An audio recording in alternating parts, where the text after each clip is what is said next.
Nothing more powerful, more pressing than a deadline. Because a deadline just comes and can neither be stopped nor avoided. Important to remember, of course, that while time runs out and the deadline arrives, does not mean that the long dreamt of project will be successfully completed, far less actually delivered.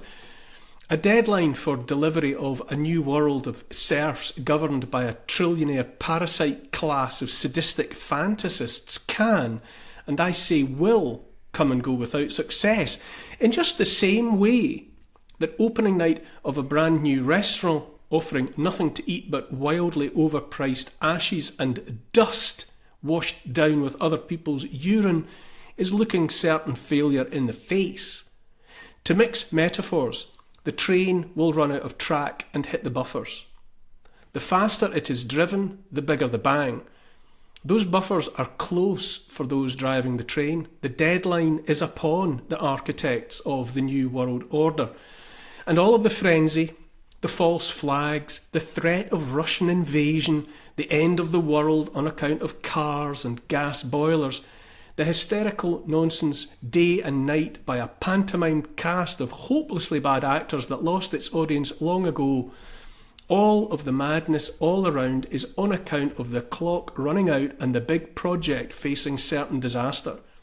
This fact, the imminence of the deadline, also explains all the suicide notes written by recent governments all around the world.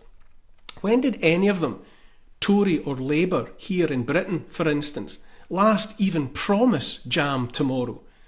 For years now, the message from either side has been, it's bad today and it'll be worse tomorrow, so suck it up, proles. None of them are working towards re-election because that long-running farce is over. When they go this time, it's with the intention, indeed the absolute certainty, of never coming back. Today's leaders, every last one of them, is frantically packing its bags.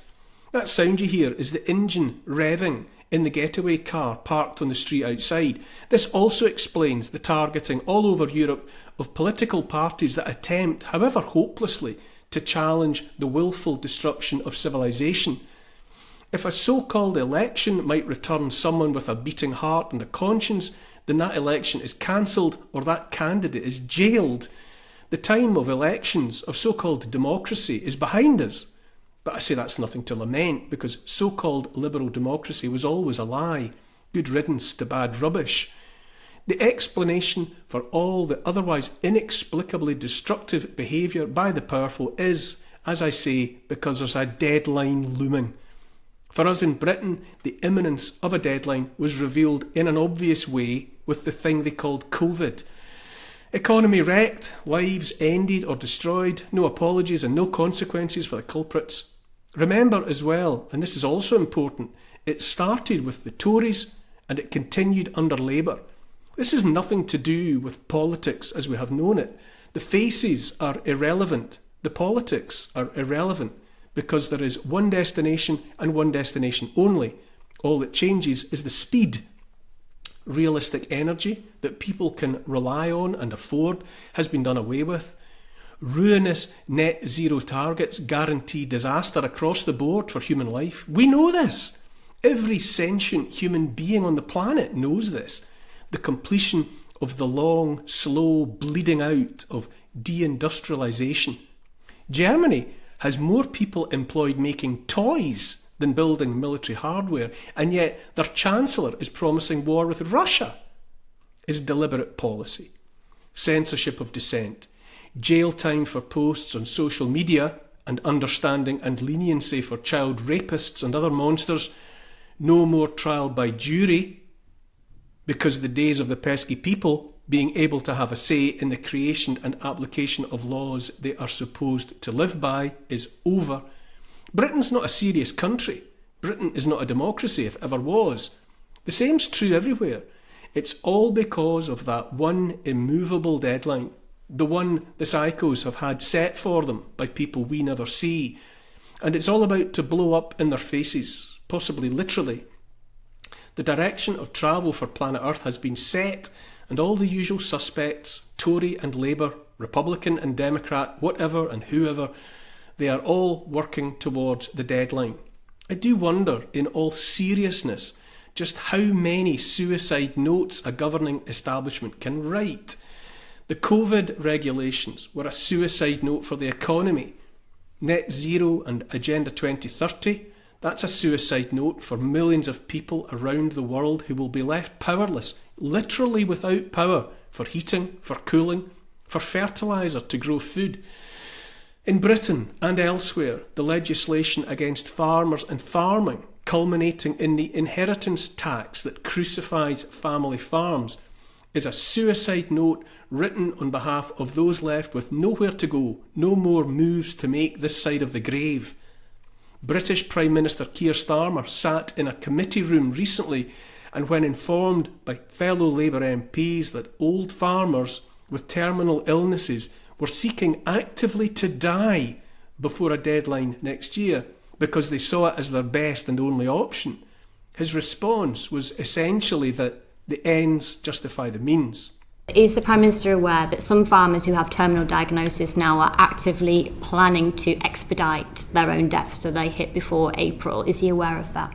I've had discussions with a number of individuals who've drawn all manner of things to my attention.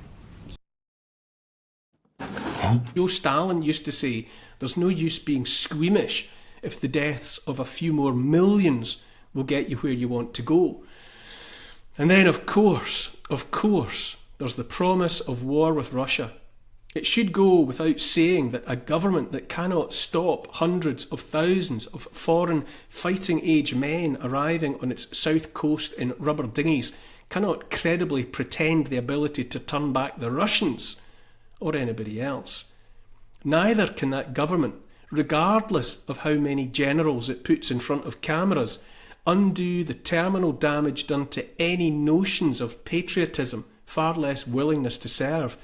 You cannot, in all seriousness, call on a citizen army from among generations raised by the establishment to feel nothing but shame and contempt in regard to their nation and national heritage. A generation raised in the shadow of own nothing and be happy, belong nowhere because nations are obstacles to globalist progress, has internalised the thought that it literally has nothing for which to fight. I say there's not going to be a war, unless Britain and Europe starts, obviously, and possibly with a false flag event of the sort Western democracies are so fond of.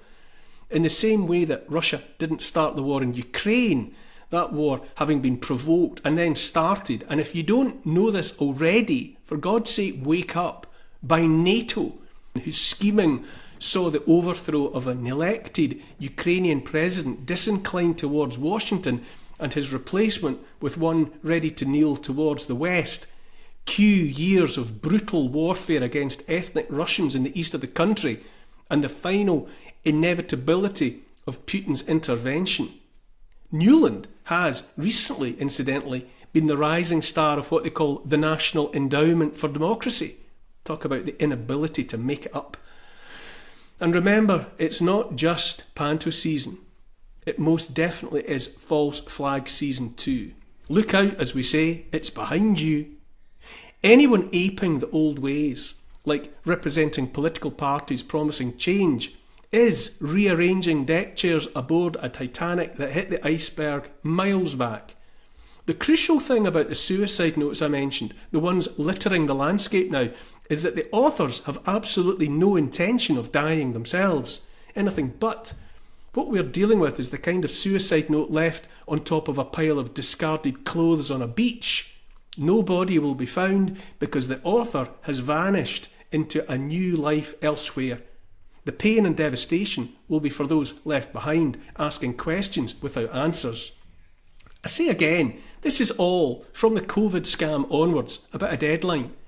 The way we have lived, illusions of democracy, fiat currency, limitless upgrades and limitless refills, is all about to hit the buffers and the deadline.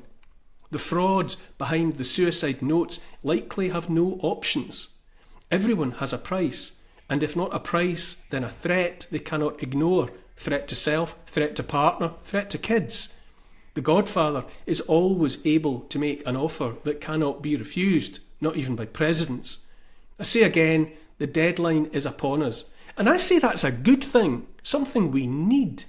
The big project they mean to deliver, the brave new world the puppet masters have worked so hard for, it's a dud, it's a bust. It ain't ever going to happen. All they've made in the end is a mess. They can write all the fake suicide notes they want. They can stuff the boot of the getaway car with all the funny money in the world, but I tell you, their inky fingerprints are all over the joint, and they ain't going nowhere, and their cards are marked.